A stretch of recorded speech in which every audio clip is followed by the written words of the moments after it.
Today, we're going to talk about a very important issue, and that is the difference between privacy and secrecy. This is a very important issue for people who have donor-conceived children.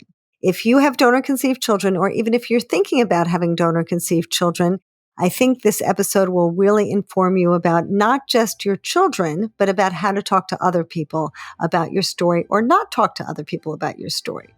So we're going to dive into that in a moment. But first, I want to mention that I've been getting a lot of requests for people who are interested in talking about their story and different parts of the story. And of course, we're all different parts of ourselves, right? We all have different angles to our stories. Some involve loss, some involve coming out, some involve all sorts of things. And because I've had so much experience, both in surrogacy and fertility, as you know, I've worked in both of those areas for quite some time.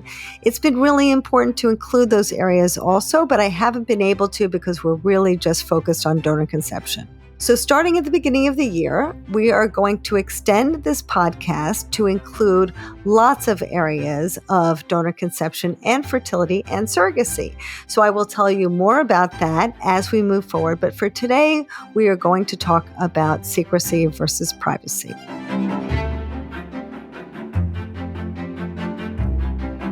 Welcome to Donor Conception Conversations. This is the one podcast created exclusively for people who are planning to use donor conception to have their children or have already used donor conception to have their children.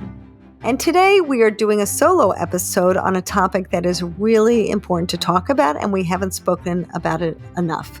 And that is about privacy versus secrecy. So privacy, as you know, is important for everyone. Everybody is entitled to their privacy. But secrecy brings all kinds of feelings of shame, humiliation, embarrassment, and negative feelings with it. And so we're going to talk about the difference and how it pertains not just to your child, but how it pertains to you. Because as the parent or parent-to-be of a donor-conceived child, this is really important for you to think about. Thinking about it right now, even if you don't have your children yet, is really important because this is going to affect you long-term in ways that maybe you haven't thought of. So let's say somebody says to your child, "Boy, your child's so athletic. That's amazing. How did your child become so athletic? Which one of you are so athletic?" And you think, "Oh my gosh, it's really from the donor." Or maybe I don't know who it's from. Maybe it's from the donor's grandfather or somebody else that I don't know. So you start to think about it, and maybe you're feeling happy because you think, "Oh, I'm really glad that my child doesn't have my two left feet." Or maybe you're feeling sad because it reminds you of your infertility. Now, regardless of what you're feeling in that moment, you're going to respond in a way that maybe makes sense to you. Maybe it makes sense to you because you feel that you want to be close to that person and share with them information about your donor. Maybe it matters to you because you want to be open about it and you really value openness. There could be lots of reasons why you'd be open about it. When people go through infertility treatment, chances are they're going to have a support system, right? You're going to have people who are in your life who you feel close to. These are people who you trust, who you respect, people who respect you and value you and are so excited for you to build your family. They really just want you to be happy and have this wonderful, beautiful family. However, as time moves forward, things will change in your life. You're going to have experiences that are going to be a lot different than the ones you have now. So maybe as time moves forward, you are going to be involved in a baby class or a mommy and me group. Or maybe as your child gets older, you'll be in a soccer league or a music class. And all of those things will be really wonderful and joyful experiences. However, the people in your world are going to be different than the ones that you first were connected to when your child was born. These are people who may or may not have your best interests at heart. So I'll give you an example, a personal example of mine. So when my children were younger, they were all in a school where there was this wonderful, wonderful kindergarten teacher. And he had an assistant who was an immigrant, who was the most lovely woman. And she really cared about the kids and she was so sweet. And I was so glad that my children all three of them had the same teacher. However, she had very, very different ideas about what it means to have children. She really thought that if God didn't give you children, then you probably shouldn't have them, or that they're not yours. All of my children were adopted. And they were adopted in different ways, but all at birth. And they've known all their lives they were adopted and feel very comfortable with it. So this woman, she felt that my children didn't belong to me. And how did I know this? Well, when we had parent teacher conferences and they started to talk about how the classroom works and what happens as the children start to learn how to read and as they start to learn different things, she would say, well, you don't really understand this very well because these aren't your children. And I know she didn't mean it to hurt me, but it did hurt. It was very upsetting. Now, I saw lots of red flags. She had said things that I thought didn't really sound very warm towards people who have all different kinds of families in the past, but I kind of ignored them because I thought she was such a lovely person. And she was a lovely person, but because of her cultural differences, she really didn't see things the way that she needed to see them for me to feel comfortable sharing that my children were adopted. And so this is just one example of how you might have someone in your life who has a cultural difference, or maybe they're old fashioned and they don't see things the same way you do. Maybe you even have somebody like a grandmother who really wanted to have an Irish grandchild. And because you're using donor conception and your child cannot necessarily carry on that Irish culture, your grandmother would be disappointed. There's so many different ways that you could have people in your life who could feel disappointed or say the wrong things or not feel fully accepting in any sort of way about your family. And here you are, so excited to be a parent, so excited to nurture and love your child, so excited to embrace parenthood. And you have these people who have opinions that will be hurtful, perhaps to you and perhaps to your child. So what do you do? Well, it does get difficult because if you see this person, let's say there's somebody in the PTA or maybe the head of the Girl Scout troop, and they are really happy to see you and your kids, but they've heard that you have a donor conceived child. Maybe they will stand in front of the dairy counter and discuss with you ad nauseum what happened with your donor, or ask you how you found your donor, or ask you about your child, or ask you about anything that you know about your donor. And those questions can really feel very intrusive. Now, maybe you're the sort of person who says, I don't really care. I'm a soapbox person. I like to tell the world everything.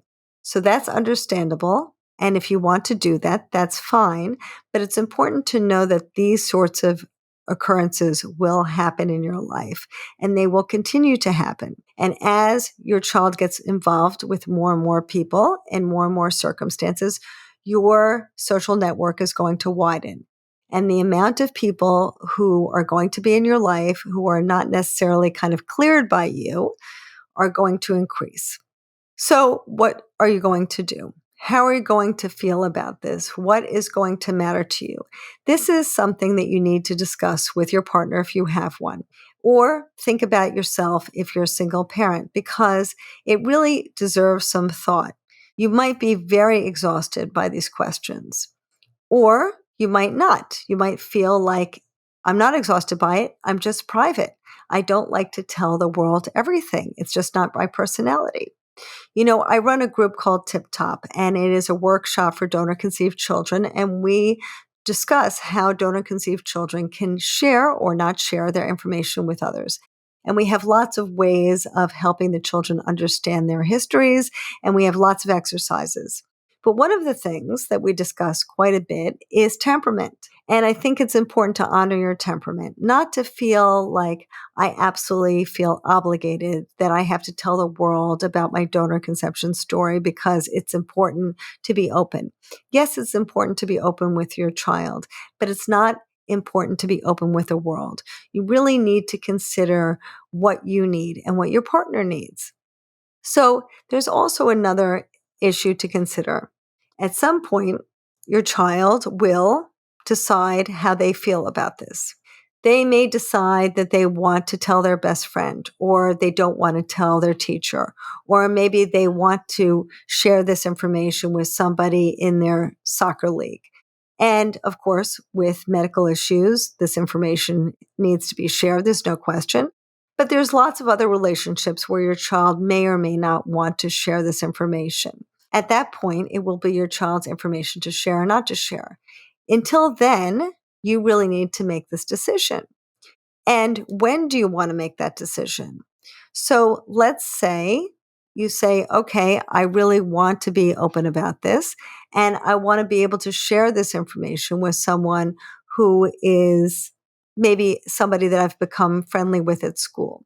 Now, that person may say, okay, I'm feeling very comfortable with this information, and yet they may have some comments about it. Perhaps they think the child is very interested in math because you're interested in math, or maybe your partner's interested in math.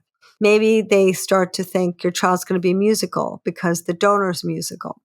If this person has a lot of opinions like that, that can also be uncomfortable for two reasons. Number one, it's uncomfortable because it leaves the other parent out of the picture. The person who is not genetically related can feel left out of the picture, right? Now, if you're in a same-sex couple or a heterosexual couple with infertility problems, this can be an issue for one of the partners because they can really feel left out.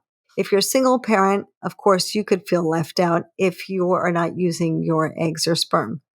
So that's the first issue. The second issue is there going to be an expectation for your child?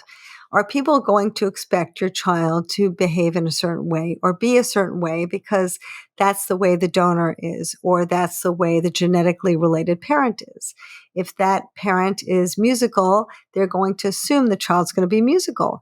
But what if the child really likes math? Is that going to be ignored? Now, this may or may not happen, but there are some things to consider here. And I know all of these scenarios may seem implausible to you, but as your child grows, these sorts of situations can occur. And so what's really important is to make sure that you and your partner, if you have one, are on the same page. We don't want you to argue about this and have problems. You know, very often when you get caught off guard, you end up saying things that you regret. You end up just kind of spilling the beans and you don't feel good about what you said, and you come home, you talk to your partner about it, and maybe you feel like, gosh, I can't believe I said that. I really feel icky about it.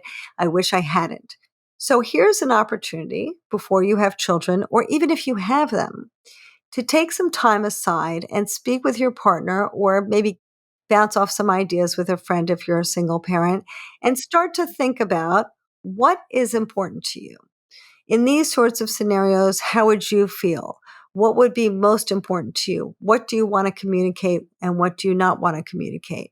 You know, it is possible to say, you know, this information belongs to my child, and if they'd like to share it at some point, we will leave it to them to share. That is a possible scenario. It's also possible to say, we're a two-mom family. We're both the moms. It's also possible to say there's no dad in the picture. So there's no right way to handle this. What's really important is to remember that you have the ability to have some control over the situation. As you're pursuing this, you're going to be excited. You're going to be thrilled. You're going to love being a parent. And yes, it's going to be hard in some ways, but it doesn't have to be hard in every way. And this is a way that you can try to, maybe even if it seems like putting the cart in front of the horse, do a little bit of prep work to try to anticipate these problems before they happen. Sit down with your partner or your friend and start to think through some of these situations and think about what makes sense to you. Think about how you would feel in these circumstances and try on a few different ideas. Once you do that, then you can start to think about, okay, what is my go-to response if somebody stops me in the supermarket? And maybe that will be very different from my go-to response if my teacher asks me a question. And maybe that'll be very different from my go-to response if my cousin asks me a question.